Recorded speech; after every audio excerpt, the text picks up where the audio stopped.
This podcast is brought to you by North Carolina's electric cooperatives.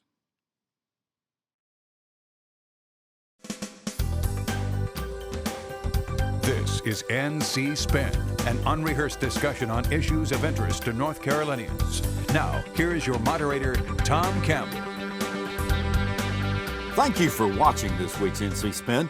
We got a lot to talk about, beginning with the significance of the legislature's failure to override Governor Cooper's veto on the Born Alive abortion bill.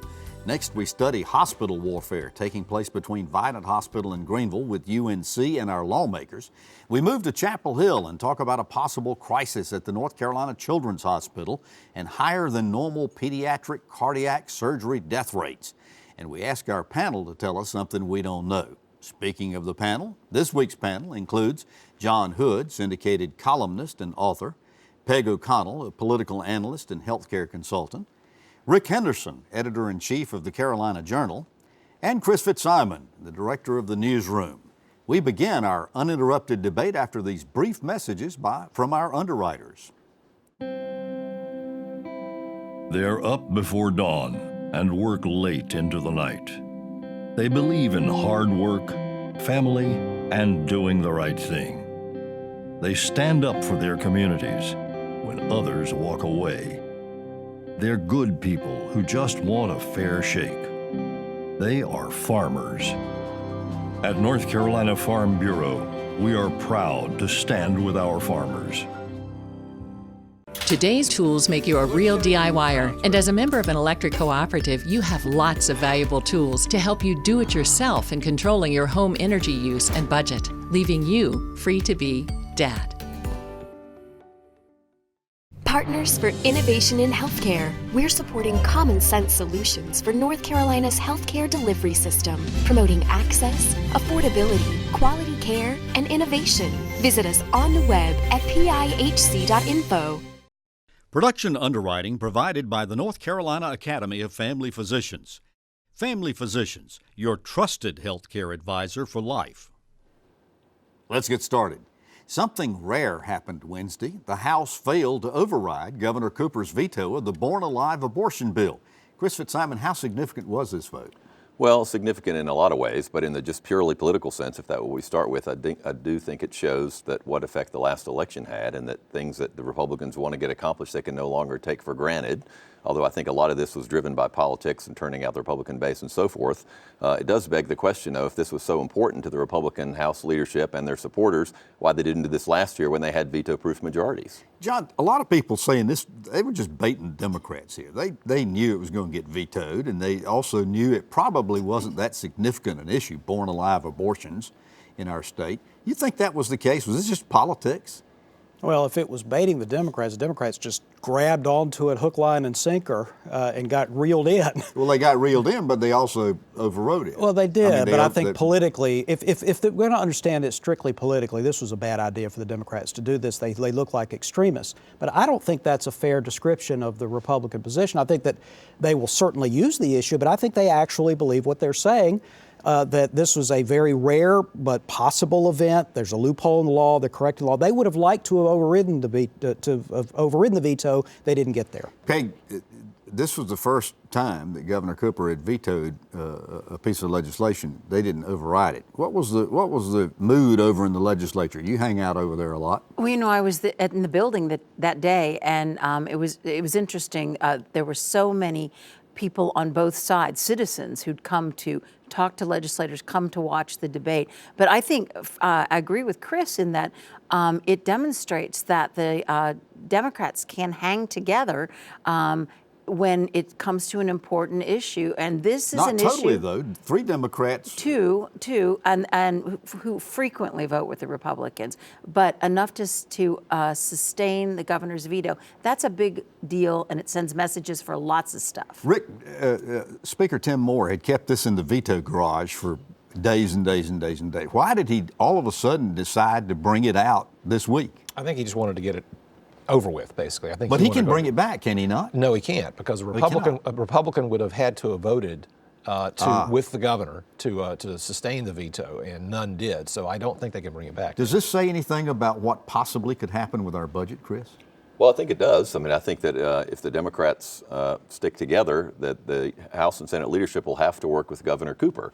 Now, the budget is a little different because there are ways to sweeten the pot and change things and try to get people to vote if you add money to their district or a community college or a university in their district. That's a different ballgame, but I do think Peg is right that it is a signal that when the Democrats are determined to stand up with the governor, whatever the issue is, they could do it. Let's travel down to Greenville right now. Vidant Hospital is the teaching hospital for East Carolina University's Brody School of Medicine. What first started out as a squabble over who names Vidant's board has turned into warfare and insinuations that UNC Healthcare is plotting to take over Vidant. Rick Henderson, your Carolina Journal, by the way, has done an outstanding job in covering this story from the beginning. It's complicated. Let me see if I can summarize what I think I know about it. For whatever the reason, Vidant sought to stop the UNC Board of Governors from naming 9 members of the Vidant board.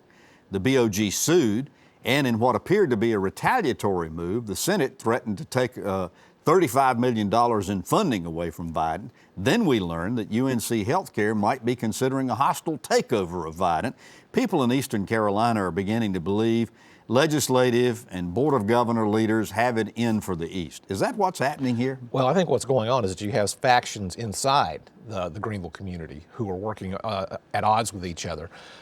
The move by the Senate to remove what they estimate to be $35 million in supplemental Medicaid reimbursements, basically, additional Medicaid reimbursements that would come through Vidant.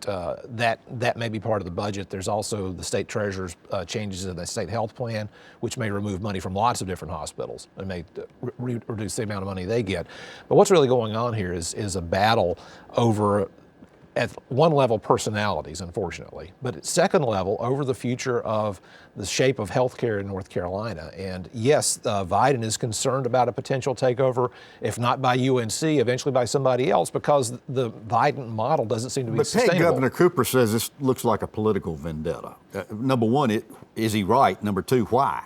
Well, I think, first of all, accompanied by the reduction in the Medicaid payments, which were increased years ago because ECU did not want to build its own teaching hospital and made a deal with Vidant, then Pitt County Memorial Hospital, to be that facility. So that, and then on top of that, there's this language about, well, we'll just build our own hospital across the street from you, which is absolutely ridiculous. It is a vendetta. Yeah, well, Brody is the only medical school that doesn't have or doesn't own its own hospital. So there's an issue there. That's intentional. They did it because there was a hospital right there that made the perfect place for them to work. Well, they also didn't have the money to be able to do it at the time, too. So see, John, this thing is being waged in the media. I mean, you kind of wonder, is there any backroom discussions going on here? Is any confidential mediation taking place, or is this all being done in the media? You can assume that there are back channel discussions that are not being. In fact, I would not describe the various actors in this drama as forthcoming or responsive to the media. So I don't believe that a whole lot of this actually. There's some of it's in the media. A lot of it is hidden behind. It's like you see the top of the iceberg. Now, I just want to point out there are 2 individuals. Bill Roper, who has recently become president of the UNC system, but previously ran UNC Healthcare, and Dan Gerlach, who was the new chancellor at East Carolina. These are long-standing disputes. Both of these individuals are not unrelated to the order because Dan worked in the Golden Leaf Foundation. He was worked in East North Carolina a lot. So they have some knowledge of it. These are fresh faces in the sense of governance, and perhaps there can be some cooler heads prevail. This is a very complicated issue. There isn't going to be a solution that makes everybody happy. But these precipitous actions are not the way to do it. Chris, Vidant has a network of smaller rural hospitals. You take this $35 million away from them for this, what's going to happen? Well, it's going to be a big strain, and we're going to talk about Medicaid expansion later, which is another big part of this. But I think of the future of these small rural hospitals. But also, I think it's important to remember how we learned about this. Most people learned about this as a provision in the Senate budget, which I think is part of the problem. This is a very complicated issue, as John mentioned. This is something that deserves a lot of scrutiny, a lot of thought, not a budget provision that nobody has seen. This points again that we cannot make giant philosophical decisions in a corner office and put them in a 400-page, $21 billion document and expect to have any sort of reasonable debate. I got to say, Your timeline is wrong, Tom. I think the talk about UNC making an acquisition of Vidant, that's what been triggered. going on for some time. Yeah. That Although Roper triggered says the it's Board been of going on for some Governors. time. Roper disputes that. Yeah, Roper But- says there is no secret deal, but I don't think. But if you talk to people down east, they'll tell you that's their concern. Well, the that's why they conversation made has this been move. going the on for some conversation. time. Well, what happens is UNC. The story the UNC healthcare is saying is that they're doing their due diligence. They are preparing for a future of consolidation in the medical services market, and they're preparing for it. And they set up, they hired a consulting firm to come up with 4 scenarios, and one of them involved taking over Vidant, taking over the East Carolina Physicians Group. That was the smallest one. There were much bigger ones than that. But there are all sorts of issues with efficiencies of operation and how much prices might go up if we see huge consolidation and we see limited services because of that. Well, and Vidant is exercising its mission, which is to improve the health of the East. All those little hospitals. Train rural family doctors. Exactly, and all those little hospitals in the East are dependent upon Vidant being strong and healthy. So this is just mean. John, I want to go back to your point because I think it's interesting. This thing has all gotten confused and personalities and issues. And UNC Board of Governors Chair Harry Smith, when this first came out, denied that UNC was trying to take over the Vidant hospitals. Then all of a sudden, WITN and Carolina Journal released the results of this study that shows, yes, in fact, they are considering this. Are they hurting their credibility here? Well, you might make a lawyerly distinction between considering and planning, and that's essentially what UNC Healthcare has said. Well, of course we look at all alternatives. That doesn't mean we had a specific plan, to which the East Carolina people say, what are the alternatives to take over our plan, take over our system? Well, their study indicated that it was the proper move to take. Right, so I think that incident and others illustrate why it's important to have effective leaders who don't necessarily say everything, but what they say is viable and is sustainable over a month's time, let's say. Yeah. That it doesn't prove to Don't tell us outstripped untruths by events. that can easily be proven otherwise. Chris, as far as it goes, they're supposedly in mediation here. What are they mediating? What are they trying to solve? Well, they're trying to solve a lot of problems, and I think what we need is everybody to take a breath and have some thoughtful discussion about this and let the public know what's happening and do this in the open. I'm still alarmed sometimes by the way Chairman of the Board of Governors Harry Smith sort of seems to go off on his own. And it's worth remembering that he was elected and reelected by the North Carolina Legislature. So that's who these people literally report to. So the legislative leaders have a big role and some big responsibility in what's happening in his case, here. Particularly Senate President Well, Pro Tem Phil Berger. absolutely. There's a direct line there. That's not a secret in Raleigh. Tom, one thing to note, though, the vote to change those governance rules was unanimous. It was unanimous from the health system. It was unanimous from the hospital system. So, and all the members of the Board of Governors that were on it at the time voted for the governance changes. So the fact that somebody's like, oh my gosh, we're so surprised, they shouldn't be. So later this week, a day or two ago, Vidant CEO Mike Waldron proposed a compromise offer, again, publicly. I mean, through a press release. Through a press release, for Pete's sake. I mean, if this is going on mediating in private, that's one thing. Now, what he's saying is they'll give UNC 4 seats, and in exchange, they want to remove that $35 million cut from the budget. They want $28 million for a new building for the Brody School of Medicine. They want equal pay with UNC physicians and med school positions. They want proportionate class expansion with UNC. Any chance of any of that? Maybe some, but very little. They're not going to get proportionate pay with UNC because they're training different types of physicians. Sure. For one thing, they're training family physicians who provide invaluable services but don't demand the same amount of lab space and things like that as specialists. They're not going to get that, that's for sure. So far as it goes, Peg, hospital economics are changing rapidly, and I don't think anybody can deny that. I think the real question is, can Vidant Hospital survive independently? I hope so, because their mission is so important to Eastern North Carolina. And for the years, Tom, you're from there, Farmville's in the East has felt like poor relations. And our legislature, sometimes deservedly so.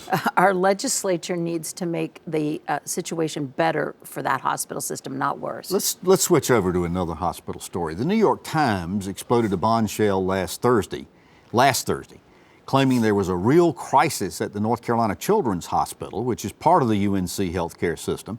The story stated that death rates resulting from heart surgeries at Carolina Children's Hospital are higher than the average. There's a shortage of qualified surgeons, and the hospital has tried to keep this news from being revealed. Now, UNC denies there's a crisis, saying there was a lack of trust among team members and that they've taken action to rebuild that trust. John, DHHS Secretary Mandy Cohen has announced that her agency was joining in with the U.S. Center for Medicaid and Medicare Services, CMS, to investigate the accusations. What's your take on all of this and UNC's reaction? Well, it was a deeply troubling story. Just the facts of the story, the initial response from the university was troubling. The immediate jumps to conclusion, though, are also troubling. For example, one argument that was elucidated in the story and people have picked on quickly is, well, maybe the real problem here is that Duke and UNC are competing for these very small number and we should force a merger or something. Well, I'm not sure they understand just how fraught with peril that kind of conversation might be. Remember that Duke and UNC were quite recently credibly accused of basically conspiring to suppress salaries and engaging in what might be called anti-competitive activity. In much of the rest of the country, there are according to the data that UNC somewhat disputes, there are some programs that have higher rates of survivability than the Chapel Hill system, and they come from competitive places, not from monopoly places. Part of what this story reveals, I think, is two things. Number one was that there were some real personality conflicts taking place inside the cardiac surgical unit. Right. And UNC says they fixed that. That's been changed now. But the second thing that the story revealed, which I think perhaps has some wisdom, is that they are only doing like 100 to 150 of these pediatric cardiac surgeries a year, and that's just not enough, A, to keep good, well-trained, expert surgeons, and secondly, to have them be able to hone their skills and practice all of this enough. That was why the News and Observer came up with the idea, I think, of the merger of the two. Yeah, well, I think John's right about that, about the idea of the merger seems a little outlandish at this point. I was disappointed at UAC's response. It is interesting. I think in some ways, this I don't mean to make light of any of this. It's incredibly serious, but this feels like an HR, and somebody described it an HR problem, a culture problem, which sort of gets to a leadership problem at the university, at the hospital.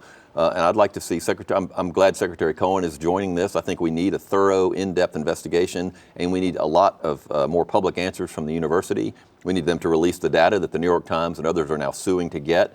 UNC has had a habit lately of their first response being, we're not going to give you anything. We're not going to talk to you. We're not going to release public records. That's the worst response. But I will say this. They can get beyond this, and they have to get beyond this as one of the flagship hospitals in North Carolina. You know, it wasn't too long ago, Duke was in trouble for using hydraulic fluid in one of their operating theaters, and they're still a national leader in medical care. The thing to do is be honest and open and address the problem, admit it, and fix it.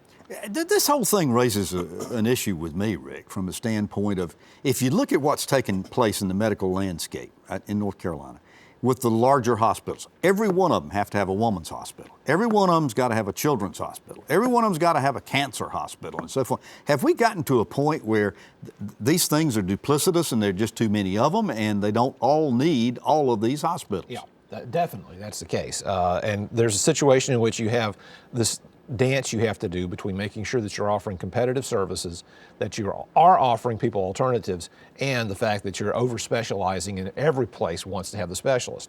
I will also second what Chris said, is that UNC has usual first response is, since we're involved in litigation with UNC over records requests, UNC's first response generally is to clam up and do nothing, and that's not the thing to do. No, because sunshine usually helps everybody along these lines. But with all of this explosion of these specialty hospitals across the state, the question that I think really needs to be asked, Peg, is, are the patients being better served, and are hospital costs being well served as a result of this? If you've got a children's hospital, you've got to put the money in it to support the staff and the building and so forth itself. So Are the patients being better served with all these units? Well, I think we can say that what happened at UNC, the patients were not being well served.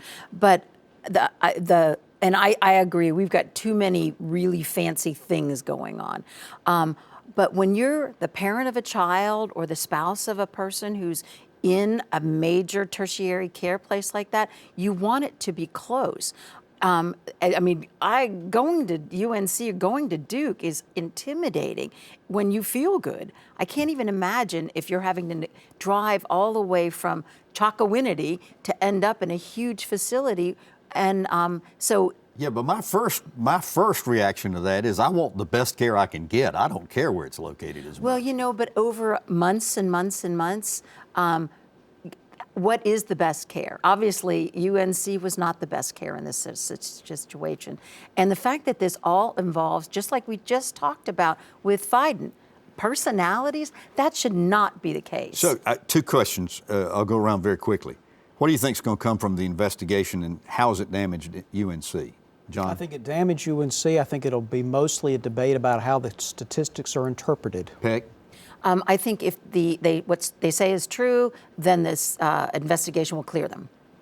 I think that you will see a big debate about statistics. I think you'll see that, but also I hope that you'll see some internal procedures, HR procedures, personalities, and the culture they claim has changed. That needs to change, and we'll find out if it has. Going to stay on the topic of health care. Governor Roy Cooper, in his State of the State speech, and again in the budget proposals he sent to the legislature, said his top priority was expanding Medicaid. Now, we've had a chance to see both the budgets passed by the House and Senate, and Medicaid expansion isn't in either one of them. Peg, it's a pretty safe bet that without Medicaid expansion, Governor Cooper's probably going to veto whatever budget compromise the legislature comes up with. But we hear there might be some behind-the-scenes negotiations taking place. You're over there every day. What do you know about Medicaid expansion? Well, I know that there is a big push on the part of a large number of Republicans in the House to do something to close the coverage gap. There are people communicating with their legislators every single day. You know, and if the budget is vetoed, hopefully the Democrats will vote against it because it doesn't contain Medicaid expansion. And then if they have to come to an override vote, they'll stick together so that the General Assembly will actually seriously consider this and not let one guy in a corner office make a decision. This could be a long, hot summer. In fact, I would advise the legislative staff to get the Halloween decorations out. So far as it goes, Rick, 36 states have already approved Medicaid expansion. In North Carolina, we've got 500,000 people who make too much to qualify for Medicaid, but too little to get the Obamacare subsidies. Does that make a case in your mind for expansion? Well, it makes a case for making some additional changes in the insurance market to make it possible for those people who make enough money or make too much money to qualify for Medicaid to get on in private insurance. But the big issue with Medicaid expansion is that even Governor Cooper's budget doesn't pay for the 10% state share. He only pays for 12% of the 10%. So right. Even the numbers don't even add up with his plan. Yeah, Chris, as far as it goes, though, Cooper keeps saying we're sending money to these other states for them to have Medicaid expansion. We ought to keep the money to use it for our own. Furthermore, that it will save money in the long term, ultimately because we'll keep people out of emergency rooms and give them better insurance. Well, and I'll defer to Peg, who's the Medicaid expert here, but I will say that there have been most of those states have had success with these programs. As I've said on this program before, John Kasich, Mike Pence, Asa Hutchinson, Arkansas, Republican states have come up with their own Medicaid expansion plan. It has worked. They haven't been scared away by the non-federal match. We can make this work in North Carolina. Well, Representative Lamberth's plan, the Working Families Act, actually deals with all of that. So at the end of the day, do we expect Medicaid expansion or some compromise version of it to take place? Yes. You do? Yes. I'm doing everything I can to make it happen. This is your mission. And if it's not in the budget, there's talk of an omnibus bill that may contain it. Let's move to asking the panel to tell us something we don't know. Chris Fitzsimon, I'll start with you. We got 2 minutes. All right, I'll tell you quickly because we sort of already know it. This is a big deal. The documents, the emails from the former guy who drew the district show Republicans either misled or lied to the federal courts. This is a big deal. Rick. We may see some more ABC reform very soon, including allowing ABC stores to have cocktails served there. Interesting. Peg. So in Farmville, the North Carolina Furniture School will open at the end of this month, started by a former ECU professor.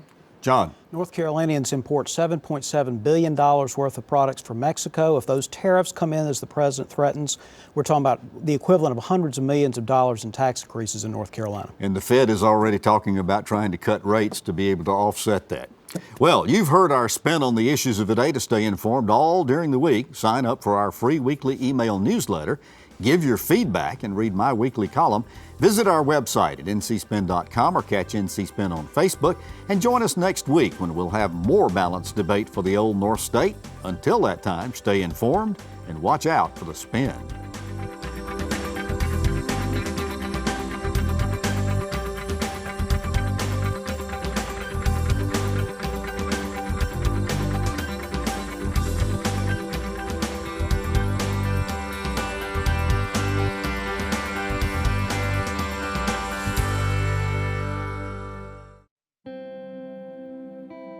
They're up before dawn and work late into the night. They believe in hard work, family, and doing the right thing. They stand up for their communities when others walk away. They're good people who just want a fair shake. They are farmers. At North Carolina Farm Bureau, we are proud to stand with our farmers. Today's tools make you a real DIYer, and as a member of an electric cooperative, you have lots of valuable tools to help you do it yourself in controlling your home energy use and budget, leaving you free to be Dad. Partners for Innovation in Healthcare. We're supporting common sense solutions for North Carolina's healthcare delivery system, promoting access, affordability, quality care, and innovation. Visit us on the web at pihc.info. Production underwriting provided by the North Carolina Academy of Family Physicians. Family Physicians, your trusted healthcare advisor for life. North Carolina Channel is made possible by the financial contributions of viewers like you who support the UNC TV network.